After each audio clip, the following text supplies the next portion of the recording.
She said, "No, let me go, let me go." He was a wicked, wicked person. How he could be that cruel. She was dead, dead.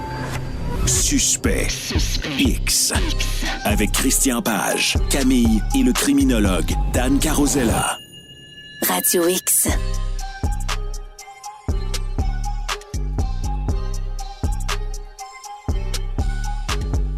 Bienvenue dans ce nouveau rendez-vous radiophonique réservé aux phénomènes de true crime, aux phénomènes de crime de toutes sortes. Je suis tellement contente de participer à cette émission-là avec nul autre que mon acolyte des vendredis. On s'est dit, il est tellement bon cet homme-là, c'est une encyclopédie d'histoires, aussi lugubres les unes que les autres ou encore simplement mystérieuses, et on tombe en plein dans le mystère ce soir avec Monsieur Christian Page. Bonsoir Christian. Bonsoir Camille. J'ai hâte de voir où tu vas nous amener ce soir. J'ai lu un petit peu en préparation de l'émission et confuse est le mot qui arrive en premier quand je relate les faits de nos suspects X, car ils seront au pluriel. Et j'ai également autour de la table avec moi notre criminologue Daniel Carosella. Bonsoir Dan. Salut Cam, salut Christian. Je veux s'habiller de noir pour l'occasion ce soir. On va être dans la thématique des crimes occultes. On a parlé, le premier cas était un cas de lycanthropie de loup-garou. Cette fois-ci, on switch au vampire. Donc, on sera pas trop dépaysés, là. Oui, et ce qui est intéressant dans notre histoire de ce soir, c'est que lorsque l'on parle de crimes occultes, c'est sûr, comme moi, quand j'ai écrit mon livre Crime occulte tome 1 et Crime occulte tome 2 qui sort dans quelques jours, je suis allé dans le sens très large des crimes occultes, c'est-à-dire que ce sont à la fois des crimes qui ont été motivés par l'occulte, donc des croyances spirituelles, sataniques, peu importe, mais j'ai également fait une sélection de crimes qui avaient été d'une certaine manière ritualisés. Hein, même si je vais donner l'exemple d'un crime ritualisé. Par exemple, les crimes de Charles Manson. On en revient souvent à Charles Manson parce qu'il est un peu une référence pour les crimes un peu mystérieux au 20e siècle. Et il a été une inspiration pour plusieurs personnes. Oui, pour plusieurs. D'ailleurs, même ce soir, un de nos deux suspects X souhaitait devenir comme Charles Manson. Voilà. Et ce qui est dans l'affaire de Charles Manson, évidemment, lorsque l'on parle de l'aspect occulte des crimes de Manson, on souligne souvent les espèces de messages qui avaient été écrits sur les murs, Dead to Pig, tout ça. Ça donne un aspect très surnaturel à l'affaire. Mais en réalité, quand on gratte un peu le lustre, on découvre que la motivation de Charles Manson était pas autant occulte que dans l'immédiat. Dans l'immédiat, l'un de ses acolytes, Bobby Beausoleil, avait été arrêté par la police de Los Angeles et on accusait Bobby Beausoleil d'avoir tué un professeur de musique, Gary Inman. Et au moment où Bobby Beausoleil et d'autres, parce qu'ils n'étaient pas seuls, Manson était d'ailleurs était allé sur place, avait tranché l'oreille de Hinman avec un sabre. On avait laissé sur le mur d'être mort au cochon, un truc comme ça. On avait donc laissé des messages de sang sur le mur. Et on s'est dit, bon, les policiers avaient arrêté Bobby Beausoleil et Manson et son groupe, ce qu'on appelait la famille. On s'est dit, si on commettait d'autres crimes en laissant derrière nous des lettres, des messages ensanglantés sur les murs, alors que Bobby Beausoleil est derrière les barreaux, les policiers devront arriver à l'évidence que Bobby Beausoleil n'est pas le tueur et le remettre en liberté. Et derrière ça, et on connaît tous l'histoire, il fantasmait sur l'idée d'une guerre qui allait opposer les Blancs aux Noirs. Les Noirs allaient éventuellement gagner cette guerre raciale et lui et ses acolytes réfugiés dans le désert en sortiraient vainqueurs parce qu'il y avait un aspect un peu raciste dans son histoire, parce que si les Noirs réussissaient à tuer les Blancs, c'est parce que les Noirs étaient plus sauvages, plus animaux. Mais une fois qu'ils auraient tué les Blancs, les Noirs étaient beaucoup trop imbéciles pour pouvoir se gouverner eux-mêmes. Donc, ils auraient besoin d'un Blanc pour prendre le contrôle, pour les guider. Et ce Blanc, ce nouveau Moïse de 1969, ce serait lui, Charles Manson. Donc, tu vois, c'est complètement déglingué comme idée. Mais bon. Alors évidemment, on insiste beaucoup lorsque l'on parle des crimes de Manson, on parle beaucoup de cet aspect un peu surnaturel, apocalyptique, mais dans les faits, il y avait une composante qui était plus immédiate, celle d'essayer de prouver l'innocence de Bobby Beausoleil. Donc, moi, quand j'ai fait mes livres et quand j'ai fait les séries également, Crimes occultes, j'ai ratissé très large. J'ai choisi à la fois des crimes qui avaient été motivés essentiellement par une envie ou des croyances occultes et également des crimes qui avaient été commis pour d'autres raisons, mais qui avaient été ritualisés par l'assassin parce qu'il adhérait à des croyances un peu marginales. Dans le cas, mais il faut le dire, les crimes à caractère occulte, si on regarde les purs et durs, les puristes diront, les crimes occultes sont excessivement rares et je ne peux qu'endosser ça.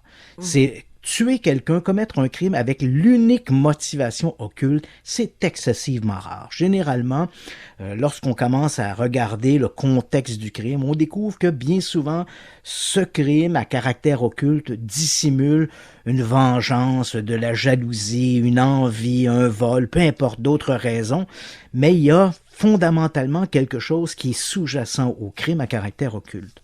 Pas dans le cas de ce soir. Ce soir, en plus, on a affaire à un crime à caractère occulte au singulier, ce qui est particulier aussi. Oui, c'est un crime, c'est une victime à caractère occulte. On a un double tueur. Et ça, j'imagine que Daniel pourra nous en parler. C'est ce qu'on appelle dans l'univers de la psychiatrie, c'est ce qu'on appelle une espèce de folie à deux. Donc, chacun, évidemment, motive sa croyance de l'autre et évidemment, ils perdent un peu pied avec la réalité. Et dans le cas de ce soir, la raison du crime, elle est essentiellement occulte. Il ne faut pas chercher de midi à 14 heures. La raison qui fait que il y a eu ce crime, c'est essentiellement une préoccupation à caractère occulte. Donc, lançons-nous immédiatement. L'affaire débute, c'est ce qu'on appelle l'affaire du couple Ruda. Daniel et Manuela Ruda. Donc, le crime, en fait, pour les médias, pour les services de police et d'investigation, l'affaire débute le 9 juillet 2001. À ce moment-là, les Bartel, les parents de Manuela, vont contacter les services de police pour dire qu'ils sont particulièrement inquiets de leur fille parce qu'elle leur a envoyé, ils contactent les policiers de Witten, qui est une petite ville allemande. Ils les contactent pour dire, on a reçu une lettre de notre fille. C'est un charabia à peu près incompréhensible, mais quelque part dans cette lettre, elle dit « Je ne suis pas de ce monde, je dois libérer mon âme ». Les Bartel font savoir aux policiers que Manuela, qui est âgée de 21 ans à ce moment-là, est une jeune fille qui, au cours des dernières années, a connu une forte transformation. C'est souvent le cas à l'adolescence, mais dans le cas de Manuela, ça a été très excessif. C'est très excessif. Donc, elle a déjà eu d'ailleurs à l'adolescence au moins une tentative de suicide en consommant des opiacés. Elle en a peut-être eu d'autres, on l'ignore, mais les parents vont confier aux policiers qu'il y a eu au moins une tentative de suicide par des opiacés. Et au cours à partir de l'adolescence, elle, qui était une jeune fille plutôt rangée, va commencer à aller fréquenter les milieux de la musique rock, les milieux gothiques. Elle va devenir une adepte des tatouages, du piercing. Et ici, quand on parle du milieu gothique et le milieu un peu satanique et occulte en Allemagne, il faut faire une distinction. Ce milieu-là, il est très différent du milieu américain. Quand on parle, il y a une espèce de, comment je pourrais dire, une frontière au niveau, lorsque l'on est aux États-Unis, entre le satanisme et les néo-nazis et l'extrême droite.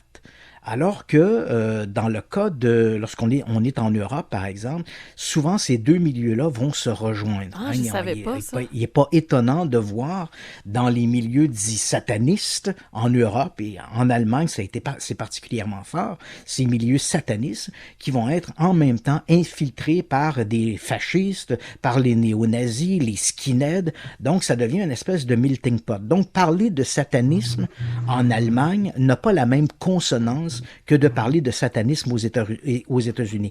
La vision satanique en Europe est beaucoup plus politisée qu'aux États-Unis, où là, elle est beaucoup plus religieuse. OK. Donc, lorsque les Bartels contactent les policiers, ils racontent tout ça là, aux agents. Et là, elle dit, non seulement qu'elle s'est beaucoup transformée au cours de l'adolescence, mais les Bartels n'aiment pas trop son nouveau mari. Hein. Manuela a rencontré un jeune homme. On va revenir sur leur rencontre qui est assez spéciale. Ce jeune homme s'appelle Daniel Ruda. Lui aussi, il est dans la vingtaine. Il est également un adepte du gothisme, de la musique heavy metal. En fait, pour les puristes, on parle plutôt ici de musique black metal. Encore une fois, j'insiste qu'on est dans l'univers du satanisme, également du néo-nazisme, les skinheads et tout le reste. Lui, Daniel Ruda, vient de ce milieu-là. Et ils se sont rencontrés 2 ans plus tôt et ils se sont mariés quelques semaines, hein, en fait 1 mois plus tôt. Ben non! Et ils se sont mariés 1 mois plus tôt. Donc, monsieur Manuela Bartel et Daniel Ruda sont devenus le couple Ruda depuis 1 mois. On parle d'une histoire d'amour en intensité, là, parce qu'on l'a pas précisé encore, Christian, mais il est allé la courtiser. Il cherchait sa princesse des ténèbres carrément dans un magazine gothique, là. Ouais. C'est assez spécial. Faut que je le dise. Un magazine de métal aussi, hein, qui faisait aussi qui parlait de musique de métal. Donc, lui, c'est un adepte du black metal. Il a emménagé avec Manuela dans son petit appartement à Witten. Et là, comme je l'ai mentionné, on est en Allemagne. En fait, on se trouve au nord de la ville de Düsseldorf. Donc, les policiers, un peu alarmés par toute cette histoire-là, décident d'aller jeter un coup d'œil. On n'est pas encore dans le cadre de l'enquête, mais les policiers, comme ils ont les Bartels dans le poste, puis que les Bartels semblent très inquiets à propos du sort de leur fille, ils décident donc de les accompagner. On va au 55 Haus-Breitenstraße. Ton allemand est bon, Christian. Et quand les policiers arrivent là, c'est un édifice à logement, hein, assez typique des villes allemandes. Et là, en débarquant des voitures de police, ils constatent qu'au 4e étage, dans une fenêtre, écrit en lettres rouges, mais lisible depuis la rue, visiblement destiné aux piétons, il y a la phrase qui dit « Where Satan lives hein, », là où habite Satan. Okay. Et ce message-là, il est dans la fenêtre et il est accessible aux yeux de tous les passants. Alors, les policiers décident de dire, il y a comme une espèce de drapeau qui est élevé. Là. On est quand même un petit peu inquiet de ça. D'autant plus que de la rue, on a l'impression que les lettres sont un peu dégoulinantes, là, comme si elles avaient été écrites avec du sang. Donc, les policiers décident de monter à l'appartement du 4e étage. Ils ont littéralement les Bartels qui les suivent sur les talons. Et lorsqu'ils arrivent sur place, on frappe, il n'y a aucune réponse. Les policiers décident d'entrer dans l'appartement. D'ailleurs, la porte n'est pas verrouillée. Et lorsqu'ils entrent dans l'appartement, ils sont frappés par le décor. On a l'impression d'entrer dans une scène, littéralement, le Little Shop of Horror. Tout est rouge, rose, il y a des chaînes qui pendent depuis les plafonds. On est à mi-chemin entre la pornographie bon marché, le sadomasochisme et l'occultisme satanisme. Le mauvais goût, là, genre les menottes avec le minou rouge dessus. Là, tu vois un peu le genre. Donc, on entre dans l'appartement, c'est ce qu'il voit. Et en arrivant dans la salle de séjour, il constate qu'il y a des 666 qui ont été peints sur les murs. Il y a également des croix gammées. Hein. On est vraiment dans cet univers où il y a un mixage entre le néonazisme et le satanisme. Et partout dans l'appartement, la chambre à coucher, c'est essentiellement un matelas qui était jeté sur le plancher, qui est le lit nuptial. Aux côtés du lit nuptial, il y a un cercueil, rien de moins. Et à l'intérieur de l'appartement, donc c'est un petit 3,5, hein, et un peu partout dans l'appartement, on trouve des décorations toujours un peu cheap, là, genre des crânes en plastique qu'on a achetés dans une vente au lendemain de l'Halloween. Mais plus inquiétant, on trouve également de véritables pierres tombales qui ont visiblement été volées dans des cimetières locaux. Donc, à partir de là, les policiers continuent évidemment leur exploration des lieux. On arrive il y a eu une espèce de divan là, dans la salle de séjour. Et en regardant, il y a une odeur fétide. Hein, quand les policiers entrent dans l'appartement, ils sont frappés par cette odeur fétide. Et plus ils approchent de l'appartement, lorsqu'on est dans la salle de séjour, il y a un divan. Et là, en s'approchant, les policiers voient qu'il y a du sang sur le sol, il y a du sang sur les murs. Et de l'autre côté, ils voient la victime. Il y a un homme, à tout le moins, qui est là. Il a eu des coups, il a le crâne littéralement défoncé. Il a eu la gorge tranchée. Il a un scalpel qui est planté dans la poitrine et un pentacle inversé, hein, la fameuse croix de sorcellerie, là, a été dessiné sur son abdomen. Près du corps, qui déjà commence à se décomposer, les policiers trouvent également, non seulement il y a le scalpel dans l'abdomen, mais ils trouvent également un cutter, hein, ces fameux couteaux qu'on utilise là, pour couper des tapis, là, on voit le genre un peu, et il y a un marteau, et tout ça est maculé de sang, et les policiers font le tour de l'appartement.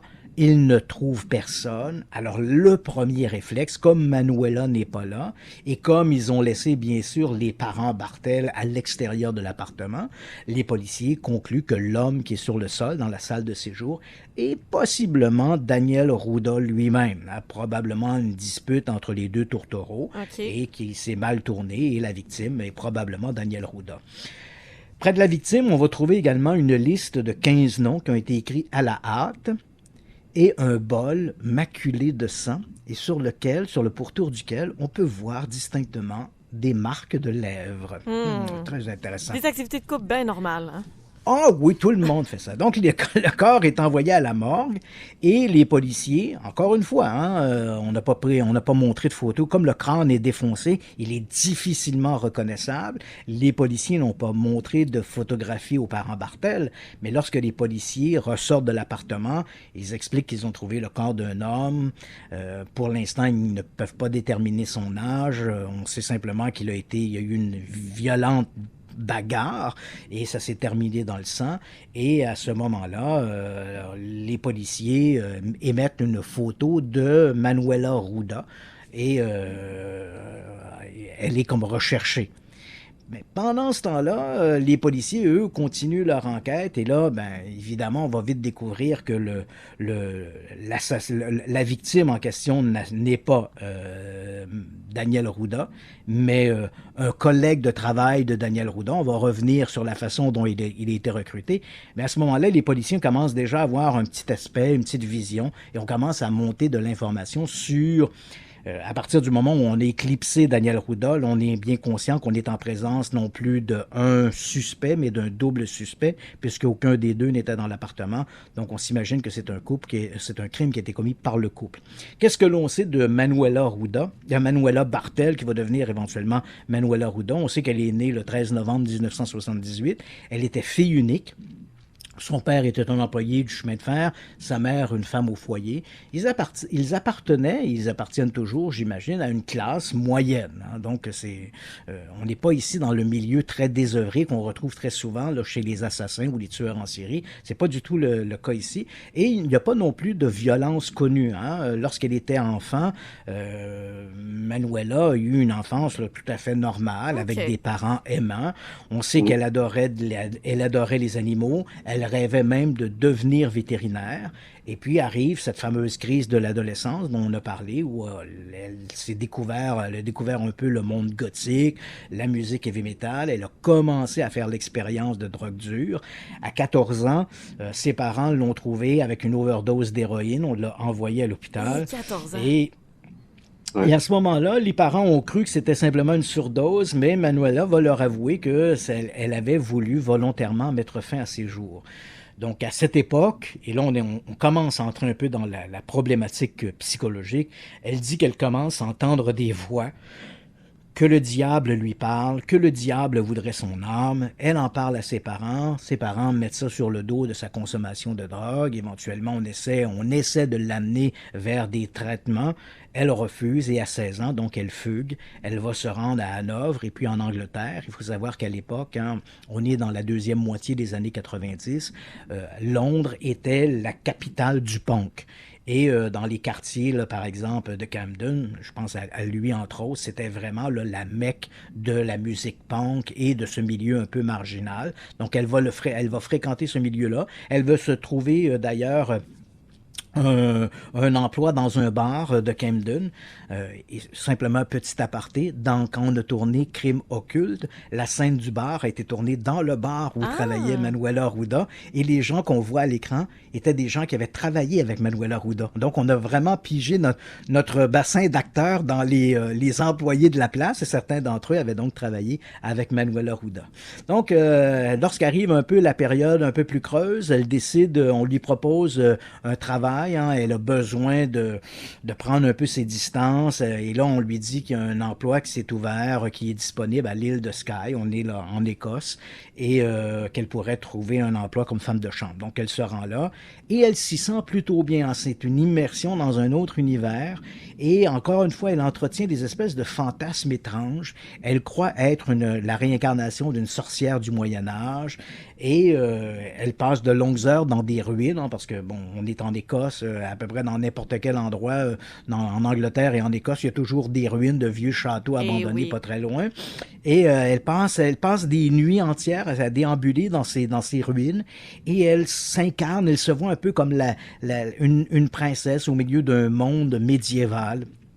Et durant ses visites, elle va faire la rencontre d'un individu qui s'appelle Tom Leppard, qu'on retrouve dans le livre des records Guinness, hein, parce qu'il est l'homme le plus tatoué au monde. Ben là, il a été un peu détrôné. il a été détrôné, mais à une époque, 99% de son corps était tatoué, et il était tatoué en tache de léopard, hein, parce que le type en question s'appelle Tom Leppard. Ah ouais. Donc, léopard, hein, t'as pas besoin de faire aller chercher très loin le jeu de mots. Donc, il s'était fait littéralement tatouer tout le corps avec des taches qui rappelait justement un léopard. À l'automne 1996, elle revient à Londres, et là, elle va s'initier, et là, on commence à plonger là, profondément. Là, on est dans la dérape. Là. Lorsqu'elle revient à Londres, il y a des gens qui appartiennent à ce milieu un peu gothique. Et en même temps, il faut se rappeler, hein, c'est l'époque également d'Entrevue avec un vampire, avec Tom Cruise, tout ça. Il y a eu un regain d'intérêt pour cet univers du gothique et du vampire, qui avait été un peu oublié, là. Il y avait eu dans les années 70, il y avait eu les films de la Hammer avec Christopher Lee qui incarnait Dracula et Peter Cushing qui faisait le docteur Van Helsing. Et puis à un moment donné, ça s'est un peu essoufflé, ces fameux films de vampires. Et là arrive la série de romans d'Anne Rice, hein, les chroniques de vampires, et Entrevue avec un vampire qui va connaître un immense succès. Et soudainement, ça va raviver cette idée gothique des vampires. Il y a presque une idée un peu romantique autour de tout ça. Ouais. Et on voit s'organiser. On l'a vu aux États-Unis, j'ai assisté à de ces rencontres-là, mais c'était plus fort en Europe. Hein. Il y avait ce qu'ils appelaient, les gens se prenaient vraiment, il y avait des soirées vampires, donc les gens s'habillaient en vampires, mais pas forcément avec une cape rouge puis des grandes dents en plastique. Là. Les gens, c'était une espèce de jeu de rôle. Là. Ils avaient l'impression de vivre à une époque, un peu comme à l'époque victorienne, se donnaient du style. C'était réellement une forme un mode de vie. Ce qu'on peut appeler un grandeur nature, comme on peut voir avec le Moyen-Âge, le médiéval. Voilà, okay. Voilà. J'allais justement te donner cet exemple-là, comme on a vu, je ne sais pas si on le fait encore à Québec, mais on a vu là, souvent, longtemps à Québec, là, année après année, cette espèce de week-end ou semaine où les gens s'habillent en médiéval, on revit l'époque médiévale. Oui. Ben, eux, hein, ils faisaient des soirées où on vivait un peu l'époque du vampire. Hein. Donc, on est à l'époque au début, à la fin du 17e siècle, fin du 18e, début du 19e siècle. On est dans cet univers-là. Mais il y a, encore une fois, il y a des excès, et dans ces excès, il y a ce qu'on appelait les bite parties. Et c'est assez surprenant, les bite parties, parce que les bite parties, les bite parties, c'est assez surprenant parce qu'il faut se rappeler aussi que les années 90, c'est les années sida. Ouais. Hein? Je veux dire, à cette époque-là, là, il y avait une préoccupation dans les mœurs à propos justement de cette épidémie de sida. Mais bon, en 96, lorsque Manuela Bartel revient à Londres, des amis vont l'initier, elle est dans cet univers gothique de vampires, des amis vont l'initier pour ce qu'ils appellent des bite parties. Ces gens-là se retrouvent dans des cimetières en échange de quelques dollars ou bien de faveurs sexuelles. Ils vont se laisser mordre ou vont eux-mêmes mordre d'autres personnes ou se taillader, par exemple, les bras avec des lames de rasoir pour se permettre entre guillemets, de se sucer le sang. Okay. Donc là, on est on est vraiment dans un milieu très marginal. Il y a également, à travers tout ça, Manuela Bartel va également s'adonner un peu à la prostitution et elle va s'imposer dans son petit milieu un peu parce que elle va aussi, elle autant à Londres qu'après ça, au moment où elle va revenir en Allemagne, elle s'adonne un peu au sadomasochisme, pardon. Et ce qui va même lui valoir un article à un moment donné dans le magazine Stern, un magazine très populaire en Angleterre, en Allemagne, où on la décrit comme la reine du sadomasochisme. Et c'est quand même surprenant parce qu'on est quand même ici en présence d'une jeune femme qui a 19-20 ans. Là. Ben oui. Et bon, on voit qu'elle fait sa marque. Là. Donc en 1997, elle rentre à Wheaton, qui est sa ville natale, et là où elle va éventuellement prendre cet appartement où on va retrouver, où va avoir lieu le crime. Et au départ, elle emménage chez ses parents, mais ce n'est plus la même Manuela qui a fugué à l'âge de 16 ans. 3-4 ans se sont écoulés. C'est devenu une jeune femme excessivement agressive. Elle vit dans un monde alternatif. Elle est couverte de tatouages, de piercings. Elle fait même, à un moment donné, elle fait remplacer ses propres canines par des canines de chien. Littéralement vissé là, dans la mâchoire. Là. C'est pas un dentier qu'elle se met là la fin de semaine pour avoir de l'air cool. Là. Elle fait remplacer ses canines par des canines de chien. OK. Est-ce que Daniel Ruda a fait la même chose ou il les a juste aiguisés, Non, lui? Non, lui aussi, il a fait la même chose. Donc, elle lit des livres sur l'occultisme, elle fréquente des milieux excessivement glauques. Comme je l'ai mentionné, ses excentricités attirent éventuellement des journalistes du Stern qui vont faire un article sur elle. Et à partir de là, elle commence à entretenir aussi un discours où elle croit avoir un lien, hein, c'est assez étrange, avec, on a parlé de cet univers gothique, là, fin du 18e, début du 19e, c'était l'univers de Lord Byron, un poète un peu marginal et sulfureux britannique, et qui a eu une fille illégitime qui s'appelait, illégitime, disons, qu'il n'a pas vraiment reconnu, ouais, même il n'était pas marié, mais qu'il y a eu comme ça, illégitime, disons ça comme ça, qui s'appelait Allegra et qui est décédée en bas âge. Elle est décédée à l'âge de 4 ou 5 ans. Et soudainement, dans son discours, Manuela Ruda croit être la réincarnation de la fille de Lord Byron. Elle s'imagine être la fille de Lord Byron et elle dit que la fille de Lord Byron, qui est décédée, comme je l'ai mentionné, en très bas âge, de 4-5 ans, serait décédée lors d'un rituel satanique, alors que c'est faux. Hein? Les archives historiques montrent que la fille de Lord Byron est décédée du typhus, qui était une maladie très répandue à cette époque. Ouais. Et là, ses comportements, comme on le voit, avec ses croyances, elle devient de plus en plus déviante. C'est là ses parents vont la chasser. On ne peut pas tolérer ce genre de comportement à la maison. Elle va louer un petit 3,5 sur Ausbreitenstraße. Et là, c'est le 31 octobre. Là, on est de plus en plus proche de la chute, si je peux dire. Le 31 octobre 1999. Si tu ne l'as pas remarqué, c'est le soir de l'Halloween. Ben oui. Donc, elle va retrouver des amis et ils vont fêter l'Halloween, mais dans un milieu de la Wicca, appelons ça comme ça. Hein, c'est du néopaganisme, hein, c'est un peu la sorcellerie moderne. On ne fête pas l'Halloween, mais on fête la fête de Seyman. Et Seyman, c'est un dieu païen anglo-saxon. Donc, c'est la fête de Seyman. Donc, il y a une espèce de festival organisé par des gens gothiques de la région de Düsseldorf.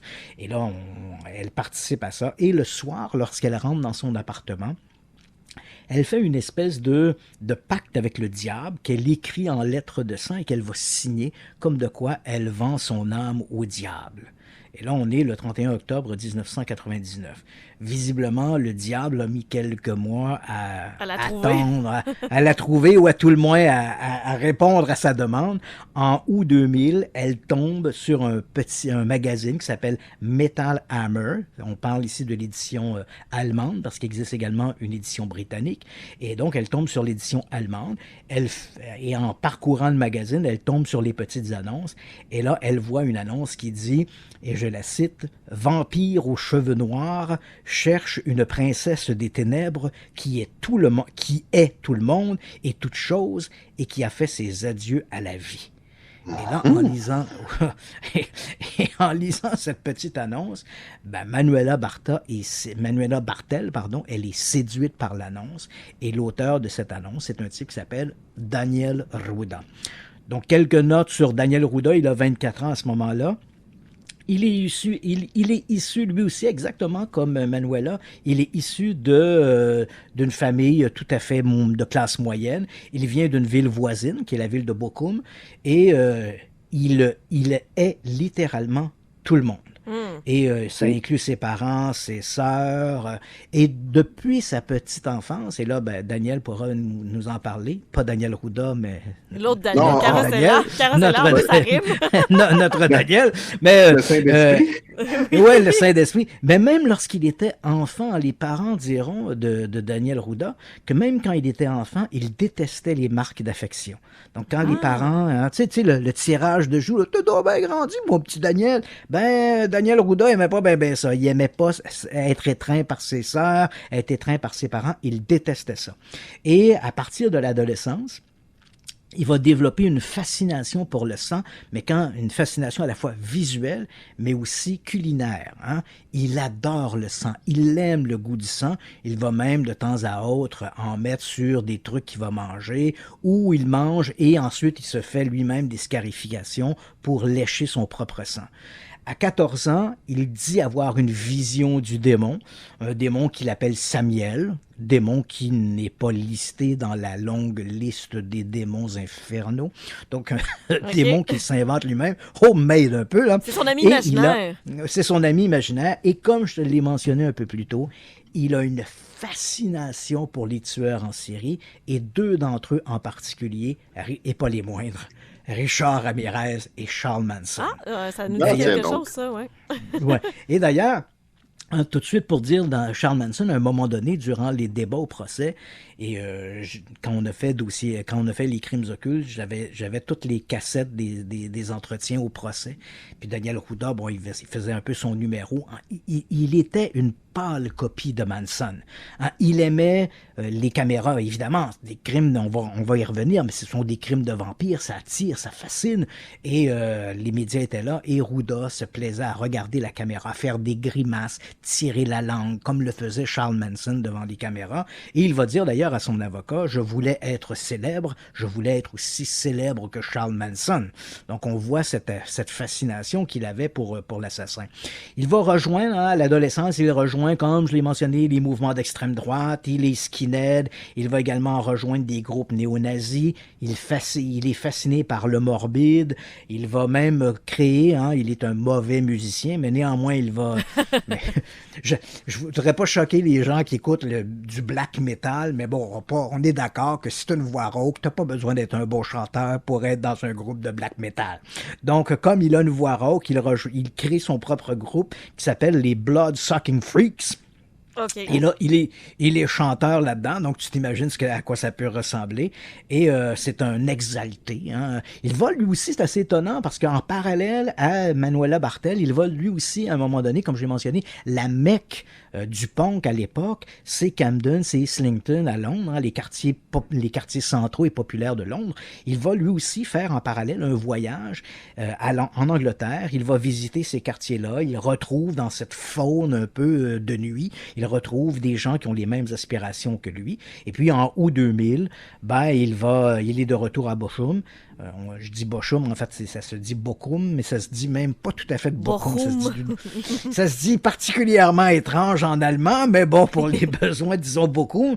Il revient et là, il fait passer sa petite annonce dans le journal, le Metal Hammer, et Daniel Rouda va répondre à cette annonce. Au départ, il commence par se fréquenter. Très rapidement, il tombe amoureux.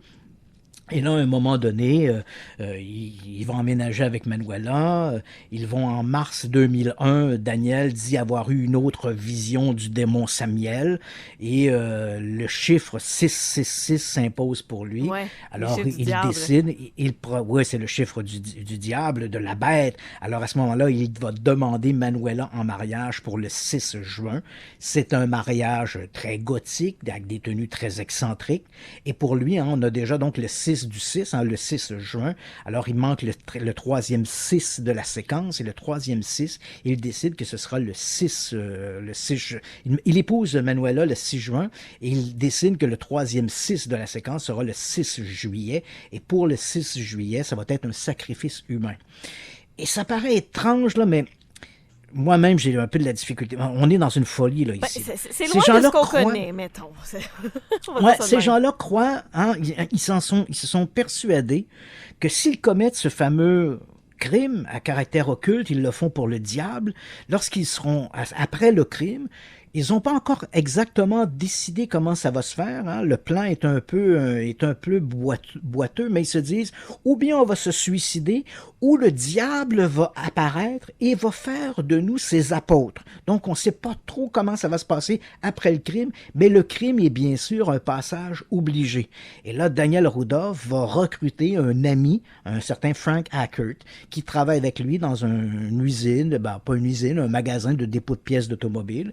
Il réussit à le convaincre. Il lui dit, ça fait un mois que je me suis marié, hein, le 6 juin. Donc le 6 juillet, pour notre premier mois de mariage, on a décidé de faire une grosse soirée à la maison. Et donc, ils vont inviter Frank Hackert, qui lui a 33 ans, donc grosso modo 10 ans de plus que le couple Rudolph. Et il a l'âge du Christ.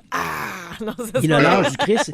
Il a l'âge du Christ et peut-être, contrairement au black metal, lui est un fan des Beatles. Il fredonne tout le temps des chansons des Beatles. Et ça a pour effet de tomber ses nerfs à Daniel Rudolph. Ah, ouais. Donc, voyons donc. donc, non, qu'est-ce que tu veux, Il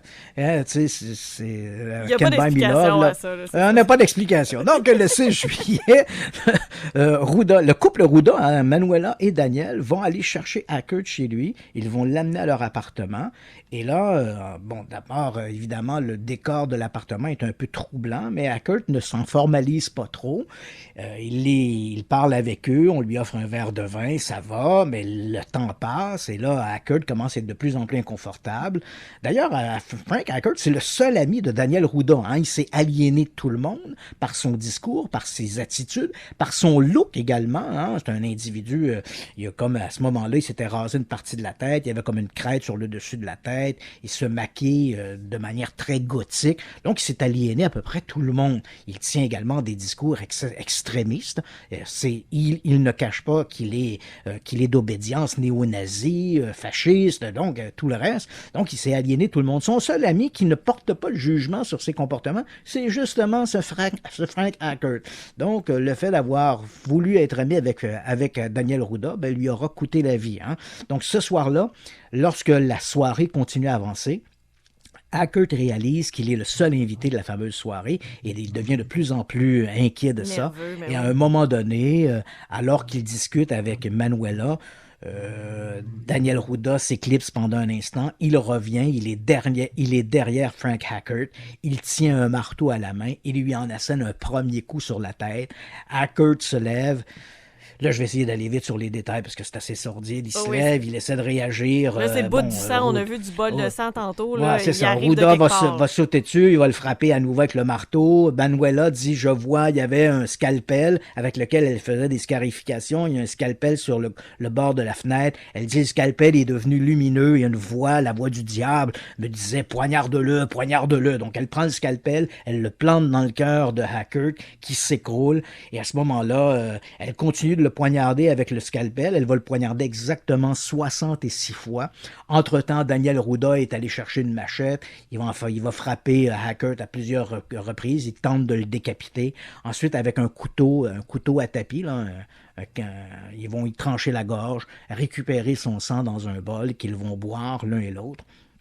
Et après, il n'y a rien qui se passe. Hein, ils sont là, sont assis, ils attendent. Coudon, le diable va-t-il apparaître? Et il n'y a rien qui se passe. Alors là, ils se disent, peut-être qu'il faut se suicider, mais entre le penser et le faire, il y a un monde entre les deux. Il y a un monde, puis finalement... j'ai vu un aspect financier aussi, à quelque part, dans le plan qu'il avait orchestré. Là. Oui. Ça coûtait trop cher la gasoline.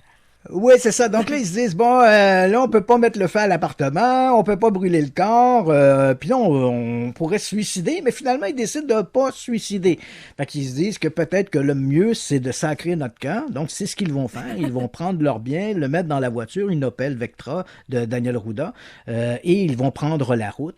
Et on connaît un peu la suite. Donc, 2 jours plus tard, la mère de Manuela va contacter les policiers. On va découvrir le corps. À ce moment-là, un avis de recherche est lancé dispersés à travers toute l'Allemagne. Les Ruda deviennent le couple le plus recherché d'Allemagne et ils sont en cavale. Ils n'ont pas changé leur apparence et les photographies que l'on a d'eux sont très explicites. On les voit prises un mois plus tôt lors de leur mariage. Ils ne tentent pas de dissimuler leur aspect physique. Et à un moment donné, Daniel Ruda dira j'ai eu l'impression que le diable allait de nouveau me donner une mission à accomplir. Parce qu'évidemment, la mort de Hackert lui apparaît comme une mission. Alors, il va s'arrêter dans un magasin un peu l'équivalent de nos Canadian Tire ici. Il entre là, il va acheter une scie à chaîne. Hein, le Chainsaw Massacre. Il s'achète une scie à chaîne en se disant si le diable m'appelle à nouveau, m'envoie de quoi répondre. Bon. J'ai plus de marteau, mais j'ai une scie à chaîne. Tu sais. Ça va marcher. Donc, le commis qui vend la scie à chaîne, reconnaît Daniel Ruda et va en informer les policiers. À ce moment-là, il y a des blocages de police qui sont faits, des barrages, et éventuellement, les Ruda vont s'arrêter pour aller prendre de l'essence et ils seront arrêtés. Les policiers vont entourer leur véhicule. Ils vont être arrêtés sans effusion de sang. Le procès, bon, évidemment, ils sont accusés de la mort de Hackert. Le procès se tient en janvier 2002. Les Ruda font un peu leur show, comme je l'ai mentionné. Elle se teint les cheveux en noir. Elle porte des lunettes fumées. Elle sort la langue devant les journalistes. Elle montre toujours... Ils font des signes de devil aussi. Ouais, devil, hein, l'index et l'auriculaire relevé. Ils s'envoient des baisers là, durant le tribunal. Font des doigts d'honneur aux juges. À peu près du grand n'importe quoi. Et éventuellement, ils sont reconnus coupables. Ce qui est assez étonnant, c'est que les deux, c'est une technicalité de la loi allemande, mais les deux sont reconnus, puis là, Daniel pourra nous en parler, parce que j'arrive à la fin de mon laïus, là, mais les deux sont reconnus comme étant une espèce de folie à deux. Hein? Ils ont vécu une psychose et ils sont dans cette folie à deux. Et parce qu'ils ont ce jugement médical, ça peut paraître un peu, les gens diront c'est un peu excessif, là, mais parce qu'ils ont eu ce diagnostic médical de folie à deux et de psychose, ils ne peuvent pas être condamnés à de très fortes peines. Ils ne peuvent pas être condamnés à la prison à perpétuité. Hein? Au maximum, ils encourent à peu près 15 ans de prison. C'est éventuellement et quand je dis 15 ans de prison, c'est 15 ans d'abord dans un séjour dans un institut psychiatrique. Oui. Et si la peine n'est pas complétée en institut psychiatrique, ils pourront, encore une fois, c'est une décision du tribunal, finir la peine derrière les barreaux dans un centre correctionnel. Donc, ils sont condamnés. Manuela est condamné à 13 ans. Daniel Ruda est condamné, lui, à 15 ans de pénitencier. Et, Manuela en prison, dans l'institut psychiatrique, parce qu'elle n'ira pas en prison, elle va passer tout son temps en institut psychiatrique. Elle va être libérée en 2012, donc après, grosso modo, 10 ans derrière les barreaux. Elle est complètement transformée. Hein? Elle est, entre guillemets, revenue sur Terre. Elle est redevenue la jeune femme, probablement que ses parents auraient rêvé qu'elle soit. Elle a fait retirer ses fameuses canines de chien. Et elle est méconnaissable. Dans les dernières images que l'on a d'elle, parce qu'après sa libération, elle a été autorisée à changer de nom, donc on ignore ce qu'elle est devenue. Mais les dernières images que l'on a d'elle en centre psychiatrique, on voit une jeune femme qui est très articulée, qui n'a rien à voir avec la jeune femme qui a été amenée en procès et qu'on accusait d'être l'une des vampires de Bochum ou de Witten. Ça n'a rien à voir avec ça. Daniel Ruda a été plus compliqué, lui. Après un séjour en institut psychiatrique, il s'est retrouvé derrière les barreaux. Il était un individu excessivement difficile. Il a fait une demande de libération conditionnelle en 2011, comme l'autorisait la loi. Elle lui a été refusée. Il en a fait une autre l'année suivante. Les choses se sont compliquées parce qu'une jeune femme est venue témoigner contre lui en disant qu'elle avait reçu, que Daniel Ruda avait essayé de l'embaucher pour qu'il aille assassiner Manuela Bartel. Oui, parce que l'amour ne suffisait plus derrière les barreaux. Non, le couple, c'est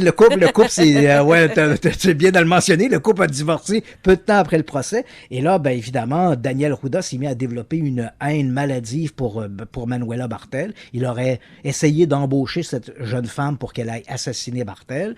Et là, donc, évidemment, au-dessus de ça, même si ce n'est pas prouvé, on comprend que la commission des libérations conditionnelles ont décidé de ne pas donner à Daniel Ruda sa libération conditionnelle, mais finalement, il va l'obtenir en 2017. Il a lui aussi été autorisé à changer de nom, mais il a encore fait parler un peu de lui dans le milieu underground néo-nazi. Il se fait appeler aujourd'hui Daniel Wagner et il habite toujours la région de Düsseldorf et dans ce coin-là. Et en 2017, quand il a demandé sa libération, je m'excuse, mais je me permets ce préjugé à l'agent Héroldi, mais il s'est vraiment pas aidé avec son look. Il a l'air encore plus d'un vampire qu'il l'était dans les débuts des années 2000. Tu as tout à fait raison. C'était peurant. Tu sais, puis il ne s'est pas amendé non plus. Hein, dans les dernières déclarations, comme tu dis, même dans son look, même dans son discours, hein, il refuse. Hein, d'ailleurs, il y a eu dans les diagnostics un diagnostic également de narcissisme. Ah oui. Hein. Ouais. Pour lui, c'est le monde. Hein. Je me rappelle une des déclarations qu'il fait à un moment donné au juge. Il dit, vous savez, il dit, si on écrase un piéton dans la rue avec une voiture, ben vous enverrez pas la voiture en prison. C'est le chauffeur que vous allez envoyer en prison. Moi, je n'étais rien d'autre que la voiture du diable. Ah, Hein, c'est le diable qui tenait le volant. Moi, je n'étais que sa voiture. Écoute, tu dis là, on va chercher loin. Bref, cette histoire-là continue encore de faire jaser parce que on voit que la motivation première était vraiment cette idée de connecter avec le diable. Et les deux, surtout Daniel Roudon, on le voit qu'il est le leader et qu'il a entraîné dans sa folie Manuela Bartel, qui, elle, s'est complètement amendée aujourd'hui. Parlant de voiture, ben oui, c'est ça. Oui. Toutes les lumières sur le tableau de bord, avec ce que Christian nous a mentionné sur l'enfance de Daniel Rouda, ben ça portait à croire qu'il allait arriver quelque chose. Ouais. Ben, j'ai hâte de t'entendre là-dessus, Dan. Ben, c'est parce que, tu sais, quand on écoute cette histoire-là, c'est sûr qu'on se dit, oh mon Dieu, c'est gros, c'est occulte, je dirais, je risque de vous ramener un petit peu plus sur terre. Vas-y. Ben, c'est sûr que, en fait, d'un point de vue criminologique, la réalité, elle est beaucoup plus terne, elle est beaucoup plus normale, entre guillemets, que ce qui s'est passé. En fait, tu sais, Christian, tu disais qu'ils ont eu un diagnostic, surtout lui, là, de narcissisme. Et effectivement, c'est vrai. Et je me rappelle que les psychiatres qui les ont évalués ont aussi dit, vous savez, dans les crimes qu'ils ont en fait, dans le crime qu'ils ont commis, mais aussi dans leur personnalité, il n'y a absolument rien d'occulte. Donc, en fait, mais c'est vrai, parce que quand tu regardes ça, moi, personnellement, puis c'est sûr, j'ai lu cette histoire-là, puis même en fin de semaine, j'ai dit à ma conjointe de tabarnouche, Christian, il m'a préparé tout un dossier pour la semaine prochaine. J'étais tabarnouche. Mais en même temps, j'ai vu une tentative désespérée de la part de deux jeunes individus qui ont nourri une colère toute leur vie, et ça a été encore pire quand ils se sont rencontrés pour avoir de l'attention. C'est ce que j'ai vu dans cette histoire-là. Je ne sais pas si Christian est d'accord avec moi. Oui, absolument. C'est vraiment, en fait, une tentative d'avoir un peu la valorisation par d'autres. C'est un besoin qui est fondamentalement humain. Je l'ai mentionné dans le cadre d'une autre émission, mais ce besoin-là d'être valorisé, d'avoir un attachement envers quelqu'un ou un groupe, c'est quelque chose d'extrêmement puissant.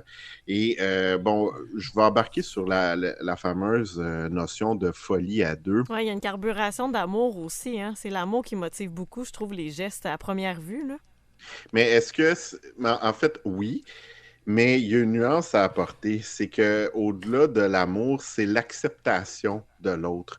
C'est l'acceptation dans tout ce que je suis. Tu sais, Daniel Rouda, c'était quelqu'un d'assez extrémiste, autant dans ses comportements que ses paroles. Et c'était pas quelqu'un qui se fondait, ou en tout cas qui était accepté, qui avait des belles relations interpersonnelles autour de lui. Ça l'explique que durant son enfance, Christian, tu l'as mentionné, il n'aimait pas nécessairement les contacts physiques, notamment avec sa propre famille.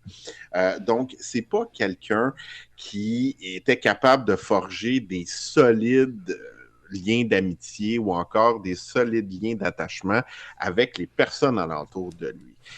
Ce qui n'était pas le cas avec cette jeune femme-là, qui malheureusement est tombée sous son emprise. Lui avait un contrôle, mais ce contrôle-là, est-ce qu'il le réalisait totalement? Peut-être pas, parce que lui, ce qu'il voyait, c'est comment je suis, comment je pense que je suis réellement, avec mes idées ou avec mes comportements. Elle accepte ça. Donc, ça a créé une dynamique particulière, mais qu'on voit aussi, je veux dire, c'est pas un cas unique, où les deux vont venir se nourrir l'un et l'autre. Ouais. Donc, et ça, ce phénomène d'attachement-là, ce phénomène, en fait, on va dire, de pairage, ou en tout cas, nommez ça comme vous voulez. En criminologie, on a un terme pour ça qui s'appelle l'association différentielle. Et l'association différentielle, on remarque ça dans ce cas-ci, mais aussi, par exemple, au niveau de l'adhérence à un gang. Tu sais, quand on regarde ça, on se dit, my God, qu'est-ce qui pousse, entre autres, un jeune à joindre un gang quand on sait que c'est hyper criminalisé, c'est super dangereux? C'est le sentiment d'appartenance. Et l'association différentielle, ce que ça va faire, c'est que tu peux prendre quelqu'un qui n'a pas nécessairement commis d'actes criminels, qui n'a pas nécessairement non plus des valeurs délinquantes, et parce que il y a un besoin d'attachement, de valorisation, il y a un besoin aussi de reconnaissance, tu vas le mettre avec quelqu'un qui a ce genre de comportement-là ou d'idée-là, et il va vraiment se transformer. Et je pense que c'est ce qui est arrivé notamment avec Manuela, malheureusement. Mais vraiment, là, quand j'analysais ce cas-là, au-delà du fait qu'ils se sont nourris l'un et l'autre, j'ai remarqué deux jeunes qui, je m'excuse, là, je vais le dire de même, étaient en crise pas mal tout le temps. Ouais. Donc, tu sais, ils ont été en colère tout le temps. Ils ont rejeté le monde dans lequel ils se voyaient pas, ils se reconnaissaient pas. Et ça les a amenés finalement à se développer une espèce de personnalité où ils se sont crus au-delà du genre humain. C'est pour ça, toute la notion de vampire et tout, c'est pas anodin. C'est que dans le fond, le vampire est au-dessus dans la chaîne alimentaire. En tout cas, la façon de théoriquement, oui. Ouais. Théoriquement. Dans les diagnostics de santé mentale, on a le trouble narcissique pour Ruda, mais pour Manuela, est-ce qu'on a détecté quelque chose de son côté? On a détecté, je pense, aussi du narcissisme. En même temps, je vous dirais sincèrement, je voyais autre chose aussi. Il n'y avait pas juste du narcissisme. C'est sûr que quand tu regardes deux des principales caractéristiques du trouble narcissique, c'est le fait de ne pas être capable, entre autres, de développer des relations saines avec tes pairs, donc des relations interpersonnelles, comme je le mentionnais, mais aussi de te croire supérieur aux autres, ce qui cadre aussi avec l'explication des vampires, pourquoi je pense que je suis au-dessus de la caste humaine. Mais je vais vous dire sincèrement, c'est clair qu'il y a des traits, je ne sais pas si le trouble est là, mais il y a clairement des traits antisociaux là-dedans. Okay. Ce qui m'amène à dire qu'il y a des traits psychopathiques et aussi, tu sais, Christian, tu l'as mentionné, il se donnait en spectacle. C'est pas pour rien qu'il provoquait. Et ça, c'est très typique des gens qui ont un trouble histrionique. Donc, qui aiment se donner en spectacle. Donc, c'est pas pour rien qu'ils provoquaient. C'était une façon pour eux d'avoir de l'attention, mais justement, quand c'est très théâtral, et Dieu seul sait qu'ils l'ont fait, puis le fameux baiser à la fin, là, dans la salle de cours, ça a fait la tour du monde, puis oh mon Dieu, les amants maudits, Christy, belle façon d'avoir de l'attention. Fait que, tu sais, moi, je suspecte qu'il y a plus que ça. Maintenant, vous allez me dire, OK, Dan, c'est beau, c'est correct, mais quand même, tu sais, toutes leurs croyances et tout, on sombre quand même dans d'autres choses. C'est sûr que je peux pas écarter le trouble délirant, mais je suis pas convaincu non plus. Je suis pas sûr à 100% qu'il y a un trouble délirant là-dedans. Ça pourrait avoir tourné. En fait, le narcissisme peut mener au développement d'un trouble mégalomaniaque. En fait, d'un délire mégalomaniaque. Ça pourrait peut-être avoir pris cette tangente-là. Est-ce qu'on peut parler d'un trouble délirant? Je crois pas et je pense... Dans le cas de Manuela, c'est un petit peu moins clair parce que, justement, tu sais, elle est un peu disparue dans la nature. On sait que les traitements au niveau psychiatrique ont fonctionné. Et aujourd'hui, Christa, tu l'as mentionné, elle est transformée. Là. Donc, oui, complètement. transformé dans le bon sens.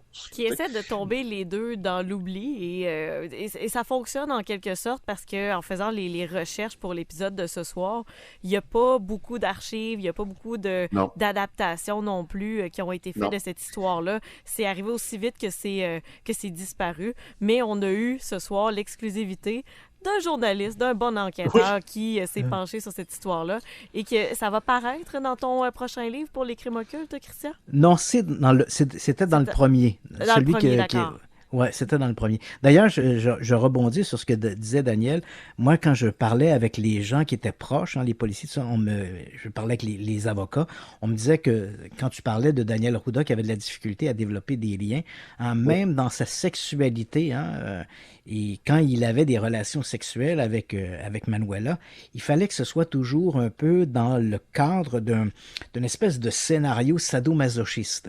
Et il disait n'éprouver aucun plaisir à avoir une relation sexuelle, entre guillemets, conventionnelle. Okay. Ça ne l'intéressait pas. T'sais. Donc, il fallait toujours qu'il y ait comme un élément d'extrême à tout ce qu'il faisait. Là, mais je pense que quand tu mentionnais on se donne en spectacle, moi, je n'ai vu dans Daniel Ruda et dans Manuela, je pense qu'elle, par mimétisme, faisait un peu ce qu'il faisait lui. Ouais, je pense mais aussi. Moi, quand j'ai lu les comptes rendus, puis quand Daniel Ruda disait à son avocat, je veux être comme Charles Manson, je veux que tout le monde se rappelle de mon nom, je veux être aussi célèbre que lui, ben je ne voyais dans Daniel Ruda qu'une pâle copie de Charles Manson. Hein. Si les gens qui suivent un peu l'actualité criminelle ont eu la chance ou la malchance, peu importe, de voir, mais je dirais de la chance, parce que c'est vraiment un numéro en soi, là, de voir Charles Manson devant les caméras, là,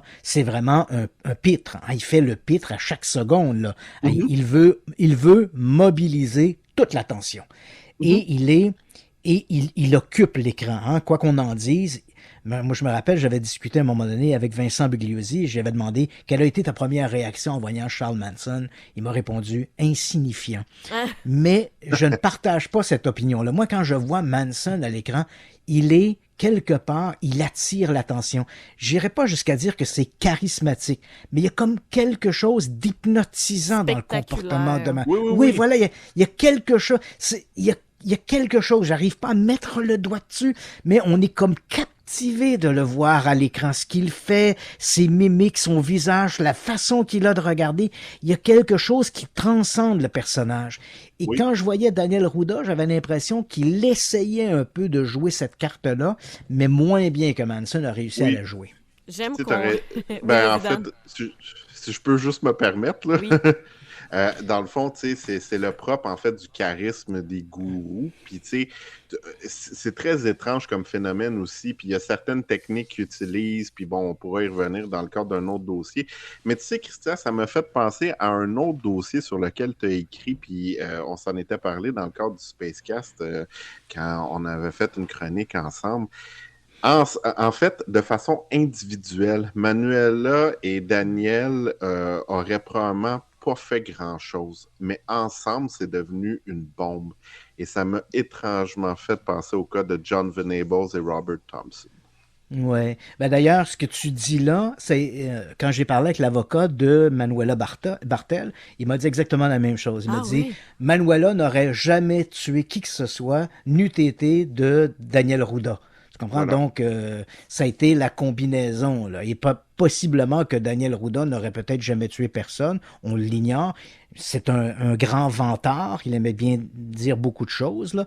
Mais on sait qu'il était violent. Mais est-ce qu'il serait allé jusqu'au meurtre sans Manuela Bartel? Je l'ignore. Mais je suis convaincu que Manuela Bartel, elle, n'aurait jamais commis un meurtre sans l'intervention de Daniel Ruda. Mesdames et messieurs, nos suspects X de ce soir, Daniel et Manuela Ruda. Merci, Christian, et merci, Daniel. On a fait 1 heure ensemble, les amis. Tabarnouche. On prend nos aises, on se détend ensemble à parler d'histoire de meurtre. Et la semaine prochaine, l'étrangleur de Boston. On retourne dans des crimes plus conventionnels. Je mets des gros guillemets à ça. Ça promet. Mais c'est un cas école. L'étrangleur de Boston, c'est un cas école. On se retrouve la semaine prochaine, les amis, pour en parler. Avec beaucoup d'impatience. Merci encore une fois. On est disponible sur le www.radiox.com. Tous les épisodes depuis le début de la saison s'y retrouvent. Et on se dit à lundi prochain, 22h. Salut. Bye.